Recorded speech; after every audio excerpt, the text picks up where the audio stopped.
এখন আসেন রোগের মূল কারণগুলা, যেমন ডায়াবেটিস এর মূল কারণ কি বলেন? কোষে জায়গা। ফ্যাটি লিভারের মূল কারণ কি? লিভারে জায়গা নাই, চর্বি দিয়ে ভর্তি হয়ে গেছে। হার্ট অ্যাটাকের মূল কারণ কি? এই রক্তনালী চর্বি দিয়ে ভর্তি হয়েছে। বুঝলেন না? উচ্চ রক্তচাপের মূল কারণ কি? ইনসুলিন বেশি, চিনি বেশি, রক্তনালীতে চর্বি জমে গেছে, টেনশন বেশি, এই কটা। তাহলে ইনসুলিন বাড়ে কিভাবে? ওই কোষে জায়গা না থাকলে কোষে ইনসুলিন রেজিস্ট হয়, ইনসুলিন বাড়ে। চিনি বাড়ে কিভাবে? ওই যে কোষে জায়গা নেই, রক্তে চিনি ঢুকতে পারে না, তো এইভাবে বাড়তে থাকে। তাহলে যদি কোষ খালি হয় তাহলে ইনসুলিন এবং চিনি দুটোই নর্মাল থাকবে, তাহলে রক্তের ভলিউমও নর্মাল থাকবে, অতিরিক্ত লবণ শরীরে জমে রাখতে পারবে না। তাহলে আমরা যে প্রেশারের রোগীকে লবণ কম খাইতে বলি, এখানে একটা লোক এসে বলেন তো আপনি বেশি লবণ খাইতে পারেন, আসেন তো দেখি, চ্যালেঞ্জ দিই, কে বেশি লবণ খাইতে পারে, কয় চামচ খাইতে পারেন বা কয় কেজি খাইতে পারেন, আসেন।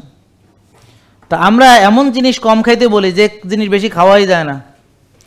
3 গ্লাস শরবত খাওয়া যায়, কিন্তু চিনির বদলে লবণ গুলায় দিলে আপনি 1 গ্লাস তো দূরের কথা, 1 চুমুকও খাইতে পারেন, থু করে ফালাই দিবেন।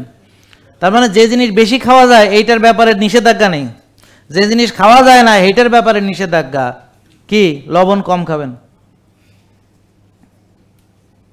বুঝেননি? আর লবণ আমি বেশি খাইলে আমার প্রেশার বাড়বে না, আমি এখন খাবো আর বেশি তো খাওয়া যায় না, বমি করে ফেলাই দেবো, তো আমি যতটুকু খাইতে পারি আমি খাইয়া আমি প্রেশার মাপবো, আমার প্রেশার বাড়বে না। সুস্থ লোক যতই লবণ খাক, মানে যদি সে কষ্ট করে খায়ও, আর কে কষ্ট করে লবণ খাইতে যাবে? আর কি ঠেকা পড়ছে? আবার কেন সে কি কম্পিটিশনে আসছে? কেন সে কষ্ট করে লবণ খেতে যাবে বলেন? ঠেকা পড়ছে, লবণ খাওয়া যায় বেশি। আচ্ছা, তো এখন উপদেশ কি? লবণ কম খাবেন। বেটা লবণ কম খাবো, আমি একটা সুস্থ লোক, লবণ যদি বেশিও খাই আমার প্রেশার বাড়বে, তুই প্রমাণ করতে পারবি? জীবনও পারবে না।